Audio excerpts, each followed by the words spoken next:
Olá, tudo bem? Continuando aí a segunda parte da aula de Direito Tributário e ICMS, ok? Então, na segunda parte, nós vamos tratar justamente da Lei Complementar Federal 87/96. Lá no artigo 2º, tem lá todas as questões que envolvem a hipótese de incidência do imposto ICMS. Então, tem lá as operações relativas à circulação de mercadorias, fornecimento de alimentação, bebidas em bares, restaurantes, estabelecimentos, desde que saiam as mercadorias na ICMS. Prestações de serviço de transporte interestadual e intermunicipal, qualquer via de pessoas, bens, mercadorias ou valores, até transporte de valores gera ICMS, gente. É interessante isso. Então, serviço de transporte interestadual e intermunicipal, naquele valorzinho lá da passagem, né, que você vai subir para São Paulo, está embutido ICMS. É um serviço do ICMS, ok? Então, você vai pagar lá para a Cometa, não estou ganhando nada da Cometa, tá? Mas tudo bem. Aí a Cometa vai cobrar ICMS embutido sobre o transporte, no bilhete de sua passagem, ok? Contrato de transporte. Código Civil, transporte. Inciso 3, prestações onerosas de serviço de comunicação. Então, comprou TV a cabo, comprou TV fechada, gerou uma emissão, uma recepção de uma transmissão, retransmissão, repetição, ampliação dessa comunicação de qualquer natureza, por satélite, vai nascer ICMS, tá? Não é uma prestação de serviço que vai gerar ISS, não. Está previsto na Constituição esses casos de serviço de comunicação oneroso, tá? Então, aí nós temos aí, por exemplo, nesses casos, a TV, né? A TV fechada. Hoje, aí mais um exemplo, também não vou ganhar nada com ele, que é a Claro, que assumiu a NET, por exemplo. Continuando. Inciso 3, prestações onerosas, não, inciso 4 agora, fornecimento de mercadorias com prestação de serviços não compreendidos na competência tributária dos municípios. Lembra que eu falei? Não é ICMS, será ISS. Se não está no ISS, vai ser ICMS. É uma verdadeira questão que você não tem como deixar de não recolher o tributo, ok? O Estado tributa, se o Estado não tributa, o município tributa, o S, tá? É interessante isso aí para a questão de pergunta para a OAB, né? Cai um caso lá, né? Mas se não houver tributação de ICMS, não haverá nenhuma tributação. Tem que analisar a lei do ISS, né? Porque o artigo 2º, inciso 4 da Lei Complementar 87/96 diz que não compreendido na prestação de serviço como ICMS vai ser de competência tributária dos municípios, ISS. Fornecimento de mercadorias com prestação de serviços, né, sujeitos ao imposto sobre serviços de competência dos municípios, quando a lei complementar aplicável expressamente o sujeitar à incidência do imposto estadual. Então, a lei complementar já existe, que é a Lei 116 de 2003, né, que é a do ISS, e lá está previsto que é ISS. Se está previsto lá na 116 de 2003, que é ISS, não será aqui ICMS. É o que diz o artigo 2º, inciso 5 aí da Lei Complementar Federal 87/96. Então, são essas situações aí de fato gerador, saída de mercadoria de estabelecimento do contribuinte, transferência de titularidade do bem imóvel, né? Já falamos na primeira parte sobre isso. Saída de mercadoria do estabelecimento de um contribuinte para outro, nasce o fato gerador do ICMS. O desembaraço aduaneiro de mercadorias importadas, também falamos. A súmula 198 do STJ diz que na importação de veículo por pessoa física destinada a uso próprio, incide o ICMS. É uma súmula, gente, 198 do STJ. Olha aí que coisa. É importante porque pode cair na OAB. Segundo entendimento dos nossos tribunais superiores, não há incidência do imposto, do ICMS, quando é importado por uma pessoa física para uso próprio. Tá certo essa alternativa? Aí você lê a súmula 198. Na importação de veículo por pessoa física destinada a uso próprio, incide o ICMS. Então tá errada. Então cuidado aí na OAB, tá? Presta atenção na súmula 198 do STJ com relação a essa questão. Já vi cair. Muito importante. Outras questões de fato gerador. O início da execução do serviço de transporte intermunicipal. Então, na saída aqui na rodoviária de Santos é que é pago o ICMS. Ou na rodoviária de Jabaquara, quando volta para Santos, né? Então, é interessante essa questão. No início da execução do serviço de transporte intermunicipal e interestadual. A entrada do estabelecimento de mercadorias ou serviços oriundos de outras unidades da federação. Também incide aí o ICMS. Tem que só prever a questão, né? Que vai incidir aqui, aí entra o ICMS paulista, tá? Saiu de lá, né, ICMS do estado originário. A nota de saída saiu de lá, então aplica ICMS do estado de origem. Aí entrou aqui, certo? Aí vai sair daqui, aí outra nota de saída. Então aí você vai ter a entrada da mercadoria aqui, aí passa a ser a alíquota daqui quando você quiser comercializar o produto. É assim que funciona a regra prevista aí para o fato gerador, tá? Outra questão é a industrialização e comercialização do serviço de comunicação onerosa. Então, a súmula 350 do STJ, ela fala sobre o fato gerador. O ICMS não incide sobre o serviço de habilitação de telefone celular.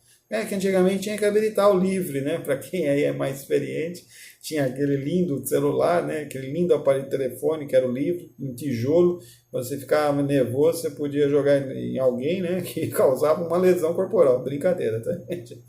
Tá, então, o livre, né, era uma questão aí de habilitação do telefone celular. Você tinha que habilitar, pagar um valor lá e não incidir ICMS sobre essa habilitação. Hoje não temos mais, né? Uma súmula interessante aí no passado. Sujeito ativo, Estado e Distrito Federal. Sujeito passivo é o contribuinte, previsto lá na Constituição, como pessoa física ou jurídica, e na Lei Complementar 87/96 tem o conceito de contribuinte no artigo 4º. Toda pessoa que, com habitualidade ou em volume que caracteriza intuito comercial, operações de circulação de mercadoria ou serviço de transporte interestadual e intermunicipal e de comunicação, ainda que as operações e as prestações se iniciam no exterior. Incide o ICMS como contribuinte para ele, pessoa física ou jurídica. É o que diz o artigo 4º, tá?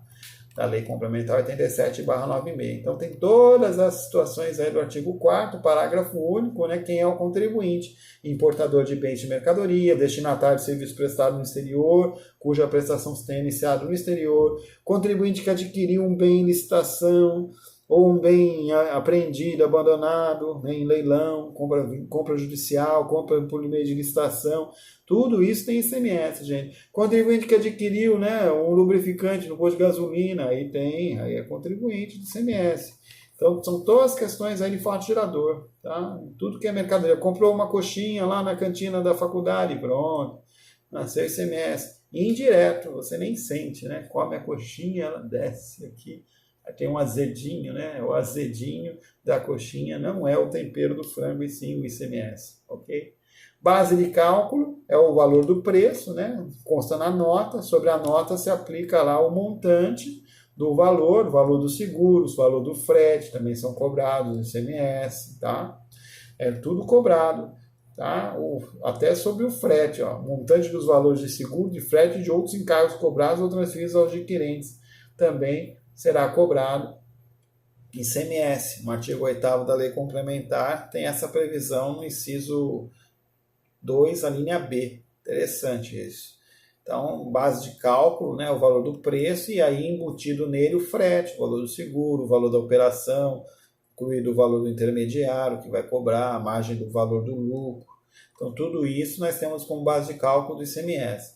Interessante também as questões das alíquotas que vão ser sobre essas bases de cálculo. Na página 26 lá do nosso material, né, nós temos lá uma tabela que parece uma tabela de números logarítmos, né? Não é logaritmo, não é tabela periódica, não é nada disso. É uma tabela repleta de números, onde de um lado está a origem, do outro o destino. E aí você tem um cruzado, né, em colorido lá na aula, né, na página 26, que diz quanto ao valor das alíquotas entre a origem e o destino, né, entre, por exemplo, dentro dos estados, né, não fora. São as realizações de circulação de mercadoria dentro dos estados. Então, aí você olha assim, onde está São Paulo? Está lá na 4ª linha, de baixo para cima. Então, de baixo para cima você olha lá. Então, operações internas em São Paulo está em vermelhinho 18. Então, todas as operações entre os municípios que vendam mercadoria dentro do estado de São Paulo, o ICMS será 18% das alíquotas em operações internas. Então, vendeu chocolate da Cacau Show, né? Veio de São Paulo, não estou ganhando nada da Cacau Show, veio para outra Cacau Show aqui de Santos. Então, houve uma circulação, são CNPJs diferentes de franquias diferentes, né? A franquia daqui estava sem Cacau Show, comprou da indústria, digamos, Aí CNPJs diferentes, a alíquota dentro do estado é 18%, é o vermelhinho lá na quarta linha da tabela. Então aqueles que são em colorido são os valores de operações internas, as alíquotas que vão ser aplicadas em operações internas de circulação de mercadoria dentro do estado. E fora do estado, aí vocês têm o restante dos números. Então, por exemplo, de São Paulo para o Acre é 7%, nessa mesma linha, quarta linha de cima para baixo. Aliás, para todos os estados ali, até o Mato Grosso do Sul, é tudo 7%. Passa a ser 12% para Minas Gerais, 12%, 7% para o Pará, 7% para Paraíba, de São Paulo. Saindo de São Paulo para o Paraná, 12%, para Pernambuco, Piauí e Rio Grande do Norte aparece 7%, para Rio Grande do Sul, Rio de Janeiro, Rondônia, ó, na tabela, quarta linha lá embaixo, ó, quarta linha de baixo para cima, tá? Olha lá, para Rio de Janeiro 12%, para Rondônia 7%, para Roraima 7%, para Santa Catarina saindo de São Paulo 12%, para Santa Catarina, 7% para Sergipe, 7% para o Tocantins e 4% de imposto se for para fora do país, tá? Desde que seja aí onerado, né? Porque a regra é não ser onerado, tá? Então, tem todas essas questões aí que envolvem o ICMS, né? Com relação ao destino, a origem e o destino, tá? Então, aí você tem toda essa aplicação. Então, a origem saiu de São Paulo, o que está abaixo do colorido. Chegou nos outros estados, aí aplica a alíquota acima dos coloridos, que é o destino. Tem tudo isso, ok? Origem é saída, destino é chegada. São aí as alíquotas respectivas. E o colorido, repito, operações internas dentro do estado, de mercadorias e serviços intermunicipais, ok? Então essa é a análise sobre a tabela, é muito importante a aplicação das alíquotas entre os estados, né? E também aí nós temos, né, a observação dos 4%, que é para produtos importados, como eu falei, né? Então, para o exterior não se cobra ICMS, mas para os importados se aplica o 4%, que é o imposto sobre a importação, nessa tabela aí da página 26, tá? Da aula. E isso está previsto, os 4%, tanto na saída como na chegada, na origem ou no destino, por uma resolução do Senado Federal, né, que é a número 13 de 2013, é 4% quando o bem é importado, e a entrada em qualquer estado da federação, por avião, por navio, vai ser 4%.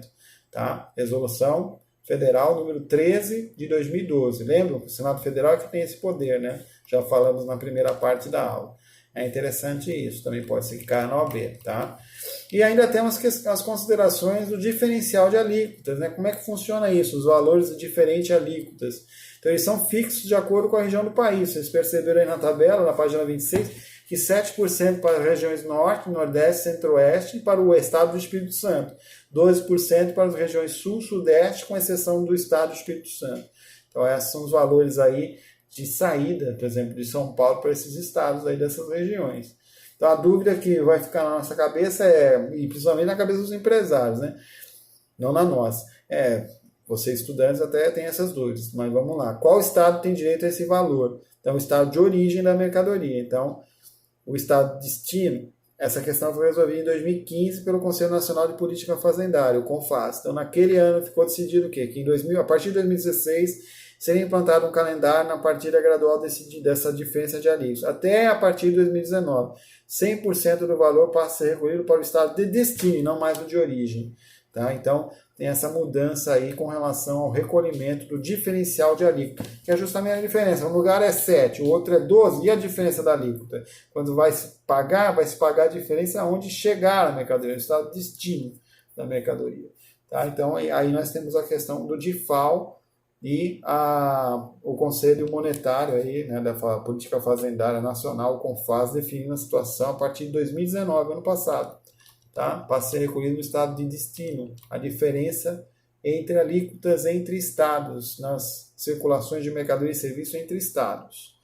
E aí ainda temos a Lei Paulista, né, que é a Lei 13.918 de 2019, que trata das questões que envolvem aí o ICMS dentro do estado de São Paulo, operações internas, como eu já disse, entre municípios 18%, e interestaduais saídas para os estados da região Norte, Nordeste, Centro-Oeste, Espírito Santo 7%, operações interestaduais para saídas aos estados do Rio Grande do Sul e Sudeste 12%, e operações internas ou interestaduais com produtos supérfluos 25%. Ok? Artigo 34, parágrafo 5º. Fumo, bebidas, armas, munições, fogos de artifício, bolas e tacos de bilhar, cartas para jogar, confete, serpentina, tudo isso aí é supérfluo. A Lei Paulista coloca. A Lei Paulista criou o quê? Um regulamento, que é o RIC-MS, Regulamento de Imposto de Circulação de Mercadoria e Serviços.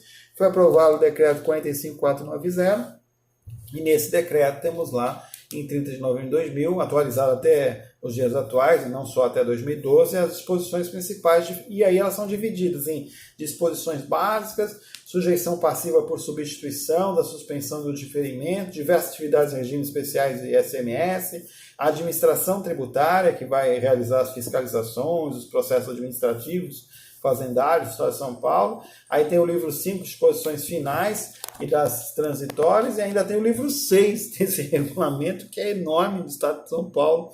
São aí os anexos que demonstram como devem ser as obrigações acessórias, os documentos confeccionalizados. Então, lá na página 31 tem alguns exemplos de notas fiscais, como elas devem existir. Os modelinhos estão no anexo da Lei Paulista, que é esse decreto. Então, imagina, cada estado da unidade da federação com uma lei sobre ICMS e anexos com notas fiscais é bem complexo, né? É o imposto mais complexo brasileiro, o ICMS.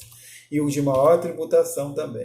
É o que gera maior riqueza para todos os estados, né? E isso é uma questão muito complexa. Ó. Dividi a aula em duas partes. Ó. Então, ainda não terminei. Agora vamos falar da nota fiscal paulista. A nota fiscal paulista, gente, é a lei 12.685. Só tem validade em São Paulo, era do ano 2007, criou a nota fiscal paulista.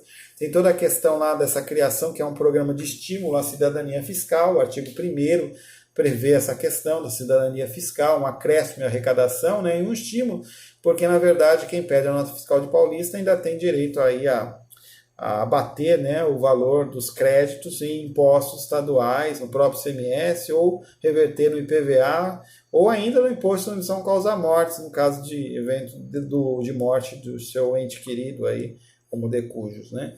Então temos essas questões, ainda envolve aí essas possibilidades de estímulo e compensação, né?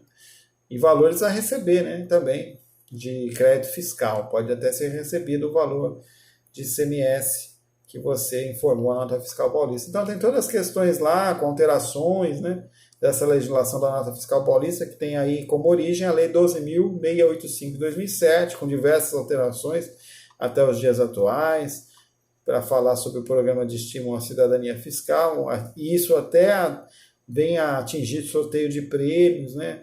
Regulamenta o programa também, o decreto 54179 de 2009, ele regulamenta esse programa da nota fiscal. Então já temos aí há mais de uma década a nota fiscal paulista, né?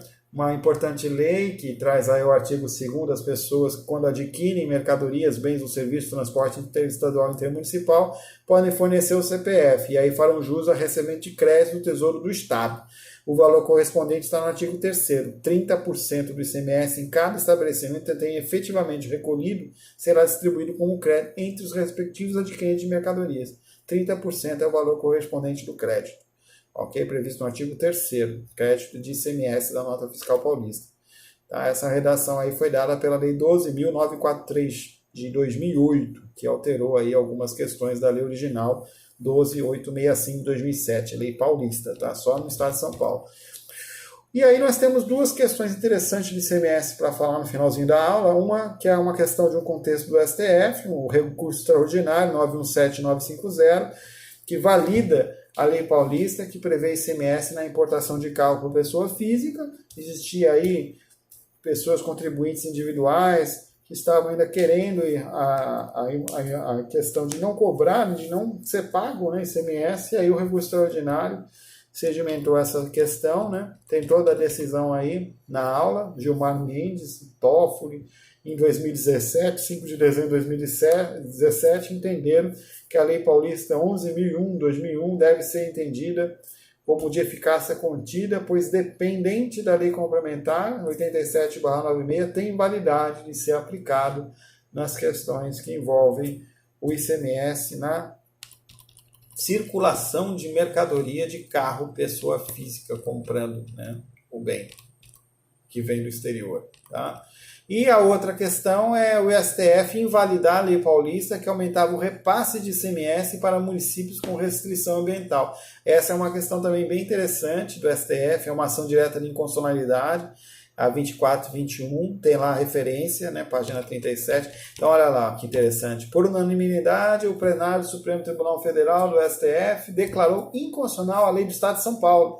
Essa lei estadual que nós estamos falando aqui, que é de 89, tá, que nós conversamos, que alterou os critérios de repasse, né, do ICMS, a lei de São Paulo, falando que se a empresa ela poderia determinar uma cota, né, de crédito para a empresa que promovesse restrições ambientais. Mas aí existe um conflito de competência, porque os municípios têm direito a uma arrecadação, tem toda a história do relator da ação, que foi o ministro Gilmar Mendes, e aí o artigo 158 da Constituição Federal determina que o repasse dos municípios seja 50% do IPVA e 25% do ICMS. Então, diante disso, estabeleceu-se o quê?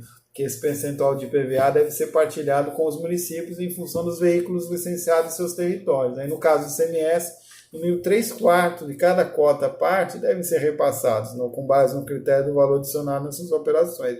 Até 1/4 fica, né, ainda para o Estado, o repasse é o restante do município. E aí o Gilmar Mendes, analisando a Lei Paulista 10.544/2000, que alterou a Lei de 89, disse que apresenta flagrante inconstitucionalidade nessa decisão, né, da ADI, que dispõe que o repasse de todos os impostos estaduais partilhados com municípios, não se limitando à parcela autorizada na Constituição, no artigo 158, né, sobre repartição de receita tributária, seria algo que violava a Constituição, não se limitando à parcela autorizada pela Constituição Federal. Então, aí estabeleceu que o critério de beneficiar municípios que possuem áreas submetidas à proteção especial ambiental é absolutamente diverso do que dispõe o texto constitucional para a partir dos impostos estaduais em geral, que é a questão do artigo 158 aí da Constituição Federal para a repartição da receita tributária do ICMS. Então ele deu essa decisão, tá bonito, aí, lindo, e pode cair na OAB. Por isso que eu estou ressaltando na ADI 2421, de repente pode ser essa a questão da sua prova da OAB. Né? Então, temos aí a conexão do direito tributário com o direito ambiental. Então, chegamos aí a mais uma aula final. A bibliografia segue. Temos aí o finalzinho.